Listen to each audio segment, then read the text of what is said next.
தங்கமும் வெள்ளியும் இன்னைக்கான நல்ல கொஞ்சம் வந்து ஏறி இருக்கு. பின்னாடி இருக்க ரீசன் என்ன அப்படின்னு சொல்லி பார்க்கும்போது, இங்க யுஎஸ் வந்து மிலிட்டரி ஆக்ஷன்ஸ் ஈரான் மேல எடுப்பாங்க அப்படின்றது மார்க்கெட் எக்ஸ்பெக்டேஷன்ஸா வந்து இருக்கு. அண்ட் தென் இங்க யுஎஸ் ஈரான் டாக்ஸுமே கொஞ்சம் ஃபெயில் ஆயிருக்கு. மிலிட்டரி ஆக்ஷன்ஸ் கண்டிப்பா எடுப்பாங்க அப்படின்றது தான் இருக்கிற ரியாலிட்டியா வந்து இருக்கு. ஸோ அந்த ஒரு ரீசன்ல கோல்டு அண்ட் சில்வர் இன்னைக்கு கொஞ்சம் ஏறி இருக்கு. 0.4% கோல்டு வந்து ஏறி இருக்கு. இங்க $5018 per ounce வந்து ட்ரேட் ஆயிட்டு இருக்கு. சில்வரோட பிரைஸை பொறுத்தல 0.7% வந்து ஏறி இருக்கு. $78 per ounce வந்து இப்ப ட்ரேட் ஆகிட்டு இருக்கு. சோ இது வந்து கோல்டுக்கு வந்து பாசிட்டிவான நியூஸா இருக்கா. செகண்ட் வந்து நெகட்டிவான நியூஸ் வந்து என்ன அப்படின்னா, ஃபெடரல் மினிட்ஸ் வந்து இங்க பேசிட்டு இருக்காங்க. சோ அதுல என்ன நடக்குது அப்படின்னா, இங்க யூஎஸ் வந்து இன்ட்ரெஸ்ட் ரேட்டை கட் பண்ண மாட்டாங்க அப்படின்ற எக்ஸ்பெக்டேஷன்ஸ் வந்து இருக்கு. அப்படி அந்த இன்ட்ரெஸ்ட் ரேட்டை கட் பண்ணல அப்படின்னா டாலர் வந்து ஸ்ட்ரென்த் ஆக ஆரம்பிக்கும். அப்படி டாலர் ஸ்ட்ரென்த் ஆக ஆரம்பிச்சிச்சு அப்படின்னா அது ஆப்வியஸ்லி கோல்டு அண்ட் தென் சில்வருக்கு கொஞ்சம் நெகட்டிவா வந்து இருக்கும். சோ இங்க கோல்டு அண்ட் தென் சில்வரை பொறுத்தல ஒரு பாசிட்டிவ் நியூஸ் இருக்கு, நெகட்டிவ் நியூஸும் வந்து இருக்கு. சோ இதனால கோல்டு அண்ட் சில்வர் பெருசா வந்து இன்னைக்கான நாள்ல ஏறவும் இல்ல இறங்கவும் இல்ல. லாஸ்ட் ஒரு 1 வீக்காவே அப்படிதான் வந்து இருக்கு. இதை தாண்டி லூனார் நியூ இயர் 2026 சைனால வந்து கொண்டாடிட்டு இருக்காங்க. சோ இது என்ன அப்படின்னு சொல்லி பார்க்கும்போது இந்த ஒரு நாள்ல அவங்களுக்கு எல்லாமே ஹாலிடேஸ் தான். பிப்ரவரி 16ஆம் தேதியிலிருந்து 23ஆம் தேதி வரைக்கும் மார்க்கெட்டே வந்து க்ளோஸ்ல வந்து இருக்கும். அதனால நிறைய ஃபேக்டரிஸும் வந்து க்ளோஸ்ல இருக்கும். ஸோ ஃபேக்டரிஸ் எல்லாம் க்ளோஸ் இருக்கு அப்படின்னா இங்க சைனா தான் அதிகமான இந்த பிசிக்கல் ஃபார்மா சில்வர் வந்து வாங்குறவங்க. ஸோ அவங்க வந்து இந்த சோலார் பேனலுக்காக ஈவிக்காக அதிகமாக வந்து சில்வர் வந்து கன்சியூம் பண்ணுவாங்க. ஸோ அவங்களே சில்வர் வந்து கன்சியூம் பண்ணாத ரீசனால சில்வர் வந்து பெருசா அப்பும் போகல, டவுனும் வந்து போகல. ஸோ சில்வரோட டிமாண்டை பொறுத்தல ஃபுல்லாவே இண்டஸ்ட்ரி டிமாண்டா வந்து இருக்கு. இதே நம்ம கோல்டு பக்கம் வந்தோம் அப்படின்னா இங்க சென்ட்ரல் பேங்க்ஸ் எல்லாமே வாங்கிட்டு இருக்காங்க. சைனாவோட சென்ட்ரல் பேங்க் மட்டும் வாங்கல, மற்றபடி ரஷ்யாவோட சென்ட்ரல் பேங்க்ஸ் எல்லாமே வாங்கிட்டு இருக்காங்க. இங்க கோல்டா அந்த ETF ஃபார்மாவும் அதிகமான இன்வெஸ்ட்மெண்ட் வந்து வந்துகிட்டு இருக்கு. ஸோ அதனால கோல்டு கொஞ்சம் ஸ்டெபிலிட்டியா வந்திருக்கு. அந்த லிக்விடிட்டி அதிகமாகவும் இருக்கு சில்வரை கம்பேர் பண்ணும்போது. ஸோ அதனால நம்ம கோல்டு பக்கம் மட்டும் இருக்கும். சில்வர் பக்கத்துல இங்க லூனார் நியூ இயர் முடிஞ்சதுக்கு அப்புறமா சைனா வந்து அதிகமான அமௌண்ட்ல வந்து இங்க சில்வர் வாங்க ஆரம்பிப்பாங்க. ஸோ அந்த டைம்ல எப்படி டிமாண்ட் இருக்கு, அந்த டைம்ல எப்படி இந்த சில்வரோட பிரைஸ் ஆக்ட் ஆகுதுன்னு சொல்லி வெயிட் பண்ணி பாருங்க. பட் ஆனா இந்த டைம்ல சில்வர் பக்கம் போக முடியுது, பெட்டராவே வந்து இருக்கு. அசோக் லேலண்ட் என்ன பிளான் பண்றாங்க அப்படின்னா வெஸ்டர்ன் இந்தியால அவங்களோட பிரசன்ஸ் வந்து அதிகப்படுத்தணும் அப்படின்ற பிளான்ல வந்து இறங்கிருக்காங்க. ஏற்கனவே 150க்கும் மேற்பட்ட அந்த எக்ஸிஸ்டிங் ஸ்டோர்ஸ் வந்து இவங்க கிட்ட வந்து இருக்கு. அதாவது இது வந்து டச் பாயிண்ட்ஸ் சொல்லி சொல்லுவாங்க. இங்க சர்வீஸ் ஏரியாவா வந்து பாத்தீங்கன்னா இருக்கு. சோ அந்த ஒரு டச் பாயிண்ட்ஸ் ஒரு 30 வந்து எக்ஸ்பென்ஷன் பண்ற பிளான்ல இருக்காங்க. ஏற்கனவே இருக்கு 150 கூட ஒரு 30 எக்ஸ்பென்ஷன் வந்து பண்ண போறாங்க. சோ இதுக்கு முன்னாடி வரைக்கும் இந்த ரேஞ்ச் வந்து எப்படி அப்படின்னா இங்க 35 கிலோமீட்டருக்கு ஒன்ஸ் வந்து அந்த டச் பாயிண்ட் வந்து இருக்கும். அங்க சர்வீசஸ் வந்து பண்ணிக்கலாம். பட் இது வந்து இப்ப என்ன பண்ண போறாங்க அப்படின்னா 25 கிலோமீட்டருக்கு ஒன்ஸ் வந்து இதை வந்து ரெடி பண்ணும் அப்படின்ற பிளான்ல வந்து இறங்கிருக்காங்க. ஏற்கனவே 29 டீலர்ஸ் வந்து இருக்காங்க. 130க்கு மேல அந்த ஒர்க் ஷாப்ஸ் வந்து இருக்கு. 350க்கு மேல ட்ரெயின்ட் டெக்னீஷியன்ஸ் வந்து இருக்காங்க. சோ இதையும் வந்து எக்ஸ்பென்ஷன் வந்து பண்ண போறதா வந்து சொல்லியிருக்காங்க. சோ வெஸ்டர்ன் இந்தியால அவங்களோட பிரசன்ஸ் வந்து அதிகப்படுத்த போறாங்க. இது வந்து ஃபர்ஸ்டா வந்து இருக்கு. செகண்டா வந்து இருக்குது இந்த லைட் கமர்ஷியல் வெஹிக்கிள் இருக்கும்ல. சோ அதுல வந்து அவங்களோட பிரசன்ஸ் வந்து அதிகப்படுத்த போறதா சொல்றாங்க. அதாவது மார்க்கெட் ஷேர் அதிகமா பிடிக்கிற பிளான் வந்து இறங்க போறதா சொல்றாங்க. இப்போ அவங்க கிட்ட கரண்டா லைட் கமர்ஷியல் வெஹிக்கிள்ல மார்க்கெட் ஷேரா வந்து இருக்கிறது 20% வந்து இருக்கு. அதை வந்து 25% இன்க்ரீஸ் பண்ணும் அப்படின்னு சொல்லியிருக்காங்க. சோ அதுக்கான பிளான் என்ன பண்றாங்க அப்படின்னா புது லான்ச்சஸ் வந்து பிளான் பண்ணி வச்சிருக்காங்க. இந்த பினான்சியல் இயர் 2027லயே நீங்க வந்து சிஎன்ஜி பிளஸ் ஃபியூல் ரெண்டுமே கம்பைன் ஆயிருக்கிற அந்த ஒரு ஹைபிரிட் மாடல் வந்து லான்ச் பண்ண போறதா வந்து சொல்லியிருக்காங்க. இது வந்து பினான்சியல் இயர் 2027. ஏற்கனவே இந்த ஜிஎஸ்டி கட் பண்ணதுக்கு அப்புறமா இங்க இண்டஸ்ட்ரியல் டிமாண்டா வந்து பார்க்கும்போது இங்க 20% வந்து இங்க growth வந்து அதிகமா இருக்கதா சொல்றாங்க. லைட் கமர்ஷியல் வெஹிக்கிள் அதிகமா வாங்குறாங்கன்னு சொல்றாங்க ஜிஎஸ்டி கட் பண்ணதுக்கு அப்புறமா. இது வந்து ஓவரால் இண்டஸ்ட்ரி growth பார்க்கும்போது. பட் ஆனா இதுவே அசோக் லேலண்டுக்கு நம்ம எக்ஸ்பெஷலா வந்து பார்க்கும்போது 29% வந்து இங்க growthல இருக்கதா சொல்றாங்க. லைட் கமர்ஷியல் வெஹிக்கிள் ஏற்கனவே ஒரு growthல தான் வந்து இருந்துட்டு இருக்கு. சோ இங்க இந்த அளவுக்கு மார்க்கெட் ஷேர் பிடிக்கிறதுக்கான பிளான் வந்து போகும் அப்படின்னு சொல்லியிருக்காங்க. சோ ஓவரால் அசோக் லேலண்ட் நிறுவனம் கரெக்டான பிளான்ல அப்படியே வந்து கரெக்டா போயிட்டு இருக்காங்க. பட் ஆனா என்ன பிரச்சனை அப்படின்னா நம்ம ஒரு இன்வெஸ்டரா பார்க்கும்போது 36 இருக்கு பிரைஸ் ட்ரெயினிங்ஸ், அதனால வந்து கன்சிடர் பண்ண முடியாம இருக்கு. ரிஷாட் பிரேம்ஜி வந்து என்ன சொல்றாரு அப்படின்னா இங்க ஏஐ வந்து இந்தியாவுக்கு ஒரு பெரிய பிளஸா வந்து இருக்க போகுது. நிறைய ப்ராப்ளம்ஸ் எல்லாம் இருக்குது, எல்லாத்துக்கும் சால்வன்ஸா இங்க ஏஐ தான் வந்து இங்க வந்து இருக்க போகுது அப்படின்னு சொல்லி அவர் சொல்றாரு. சோ அவர் ஃபர்ஸ்ட் என்ன சொல்றாரு அப்படின்னா அசீம் பிரேம்ஜியோட ஃபவுண்டேஷன் வந்து இருக்கு. சோ அதுல வந்து என்ன நடக்குது அப்படின்னா இங்க ஏஐ வந்து யூஸ் பண்ண ஆரம்பிச்சிருக்காங்க. சோ இந்த ஏஐ யூஸ் பண்ணி நிறைய டெஸ்ட் வந்து நடக்க ஆரம்பிக்குது. இங்க கிளினிக்கல் டெஸ்டா நிறைய வந்து நடக்க ஆரம்பிக்குது. சோ இதை வச்சு இவங்க என்ன பண்றாங்க அப்படின்னா போர்ட்டபிளான எக்ஸ்ரேஸ் வந்து இங்க பிளான் பண்றாங்க. அது கூடவே சேர்ந்து இங்க ஏஐ வந்து டிடெக்ட் வந்து பண்ணுது. டியூபர்குலோசிஸ் யார் யாருக்கெல்லாம் இருக்கோ அதை வந்து டிடெக்ட் வந்து பண்ணுது. சோ மேஜரா வந்து வில்லேஜ் சைட்ல வந்து பண்ணிட்டு இருக்காங்க. சோ அப்படி யார் யாருக்கெல்லாம் டிபி வந்து இங்க கண்டுபிடிச்சிருக்காங்களோ சோ அவங்களுக்கான அந்த ஒரு இயர்லி ஆக்ஷன்ஸ் வந்து எடுக்குதுன்னா பிளான் வந்து போயிட்டு இருக்காங்க. சோ இது வந்து இந்த அசீம் பிரேம்ஜியோட அந்த ஃபவுண்டேஷன் மூலமா நடக்கிறதா வந்து இருக்கு. 2.7 மில்லியன் டிபி கேசஸ் வந்து ஆனுவலா வந்து ஃபைல் பண்ணிட்டு இருக்காங்க. சோ அதை வந்து இங்க வந்து குறைக்கணும்ல. சோ அதுக்கான அந்த ஒரு முன்னாடியே எச்சரிக்கையா வந்து இருக்கிறதுக்காக இந்த ஏஐ வந்து யூஸ் பண்ணிக்கதா சொல்றாங்க. சோ இது வந்து அவர் சொல்ல வர்றது ஏஐ வந்து இந்த ரூரல் பிளாட்ஃபார்ம்ல அந்த ஹெல்த் கேர்ல எப்படி யூஸ் பண்ணிக்கிறோம் அப்படின்னு சொல்லி அவர் சொல்றாரு. இதை தாண்டி அவர் வந்து நிறைய வந்து இங்க லிஸ்ட் அவுட் வந்து பண்றாரு. ஃபர்ஸ்ட் இந்தியாவுக்கு வந்து எப்படி பெரிய பிளஸா இருக்கும் அப்படின்னா இங்க லோ காஸ்ட்ல வந்து இங்க ஏஐ சொல்யூஷன்ஸ் வந்து ப்ரொவைட் பண்ணிக்க முடியும். சோ அதுக்கான இன்ஃப்ராஸ்ட்ரக்சர் வந்து இங்க இந்தியாவில் வந்து கிரியேட் ஆயிட்டு இருக்கு. சோ அது எல்லாமே லேட்டர் வந்து நமக்கு தெரிய வரும். ஸோ லோ காஸ்டாவும் இன்ஃப்ராஸ்ட்ரக்சரும் வந்து இருக்கு. அப்புறம் மல்டி லிங்குலா வந்து பாத்தீங்கன்னா இருக்கும். ஸ்கேலபிள் வந்து ஈஸியா பண்ணிக்க முடியும். இதை தாண்டி ப்ரொஃபஷனல்ஸ் வந்து அதிகமா வந்திருக்காங்க. 6.5 லேக் ப்ரொஃபஷனல்ஸ் வந்து இருக்காங்க. இங்க ஏஐக்காக ட்ரெயின் பண்ணப்பட்ட அந்த ப்ரொஃபஷனல்ஸ் வந்து 6.5 லேக்ஸ் வந்து இருக்காங்க. பினான்சியல் 2026ல இது வந்து இந்த 2027 வருஷத்துல பிறக்கும் போது இது வந்து டபுள் ஆகும் அப்படின்றது மார்க்கெட் எக்ஸ்பெக்டேஷன்ஸா வந்து இருக்கு. இவரும் அதை வந்து எக்ஸ்பெக்ட் வந்து பண்றாரு. ஸோ அதனால இங்க ப்ரொஃபஷனல்ஸ் வந்து அதிகமாக ஆரம்பிப்பாங்க. இந்த மாதிரி நிறைய விஷயங்கள் வந்து இங்க ஏஐ டெவலப்மெண்ட் இந்தியாவில் வந்து நடந்துட்டு இருக்க ரீசனால இந்தியாவுக்கு இது வந்து ஒரு பிளஸ் பாயிண்டா தான் அமையும் அப்படின்னு சொல்லிட்டு அவர் வந்து சொல்றாரு. டிசிஎஸ் கம்பெனியும் ஓப்பன் ஏஐயும் வந்து பார்ட்னர்ஷிப் வந்து வைக்கிறாங்க. ஸோ இதுக்கப்புறமா டிசிஎஸ் கம்பெனியில உள்ள எம்ப்ளாயிஸ் எல்லாருமே ஓப்பன் ஏஐயோட பிளாட்ஃபார்ம் வந்து யூஸ் பண்ணிப்பாங்க. ஸோ இந்த ஒரு பார்ட்னர்ஷிப்ல டிசிஎஸ் கம்பெனி தான் ஓப்பன் ஏஐயோட அந்த பிளாட்ஃபார்ம் வந்து யூஸ் பண்ணிக்க போறாங்க. அந்த பிளாட்ஃபார்ம் யூஸ் பண்ணிட்டு அவங்களோட இந்தியன் கிளைண்ட் அப்புறம் அப்ராட் கிளைண்ட் எல்லா கிளைண்ட்ஸுமே இதை வச்சு ஒர்க் பண்ணி வந்து கொடுக்க போறாங்க. ஸோ இதனால இன்னும் ஃபாஸ்ட்டாக வந்து எப்படி எடுத்துட்டு போய் சேர்க்கலாம் அப்படின்ற பிளான்ல வந்து இருக்காங்க. ஸோ இதுக்கு வந்து இந்த சாட் ஜிபிடி வந்து யூஸ் பண்ணிக்கிறது இன்னொரு பெட்டரான ஒரு சைனா வந்து இருக்கு. அண்ட் இன்னொரு விஷயம் என்ன அப்படின்னா, இங்க 100 மெகாவாட்கான அந்த ஒரு ஏஐ கெபாசிட்டி வந்து இங்க ஜென்ரேட் பண்ணிட்டு இருக்காங்க. அதாவது இந்த டேட்டா சென்டர்ஸ் வந்து சொல்லிட்டு இருக்கோம். ஸோ அந்த ஒரு இன்ஃப்ராஸ்ட்ரக்சர் இங்க 1 ஜிகாவாட்டுக்கு வந்து இங்க இம்ப்ரூவ்மெண்ட் பண்ண போறதா வந்து சொல்லியிருக்காங்க. 100 மெகாவாட்டுக்கு இங்க வந்து டிசிஎஸோட அந்த ஹைப்பர் வால்ட் வந்து இங்க யூஸ் பண்ணிக்கிட்டு இருக்காங்க. ஸோ அது மூலமா இங்க தயாரிச்சிட்டு இருக்காங்க. ஸோ அது வந்து இங்க 1 ஜிகாவாட்டா வந்து எக்ஸ்பென்ஷன் வந்து பண்ண போறாங்க. ஸோ ஓவராலா இது வந்து டிசிஎஸ் கம்பெனிக்கு ஒரு பெரிய பிளஸ் பாயிண்டா வந்து இருக்க போகுது. ஓப்பன் ஏஐயோட சாம் ஆல்ட்மனும் அந்த நீங்க டிசிஎஸோட அந்த என் சந்திரசேகர் என்ன சொல்லியிருக்காங்க அப்படின்னா, AI with India for India in India அப்படின்னு சொல்லி பேசியிருக்காங்க.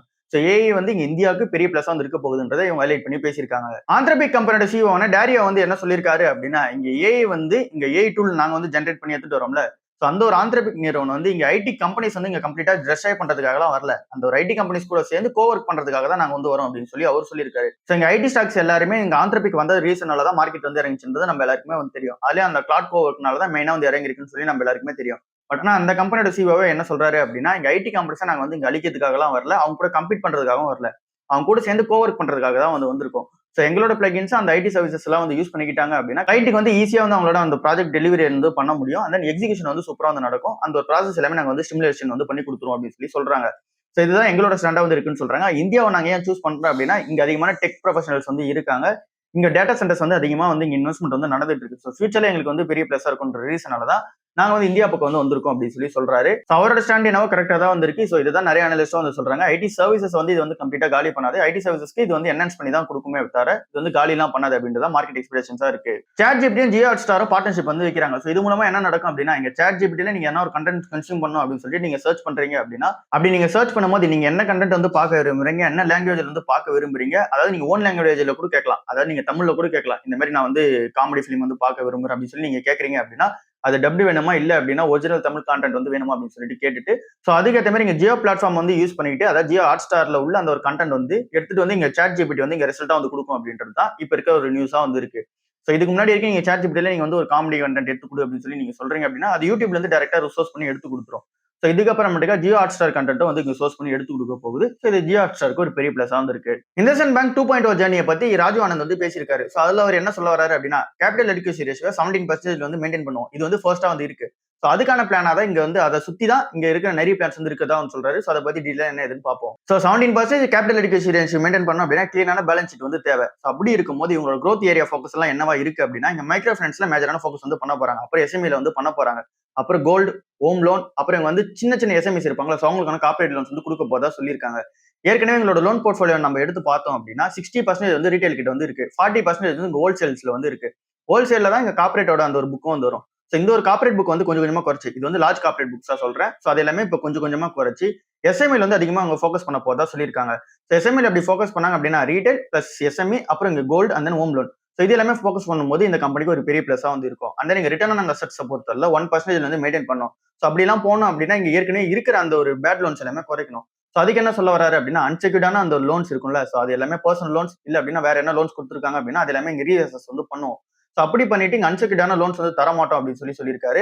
அண்ட் தென் இங்க கிரெடிட் கார்டு கொடுக்குறாங்களா, ஸோ அதையுமே இதுக்கப்புறம் பார்த்து தான் கொடுக்க போதாவும் சொல்லியிருக்காரு. அண்ட் தென் இவர் ஸ்ட்ராங்கா பிலீவ் பண்ற ஏரியா வந்து 2 இடம் வந்து இருக்கு. அதுல ஃபர்ஸ்ட் இடம் வந்து இங்க வெஹிக்கிள் ஃபைனான்ஸ், செகண்ட் இடம் வந்து மைக்ரோ ஃபைனான்ஸ். ஸோ இந்த ஒரு 2 ஃபைனான்ஸுமே வந்து சூப்பரா தான் வந்து போயிட்டு இருக்கு.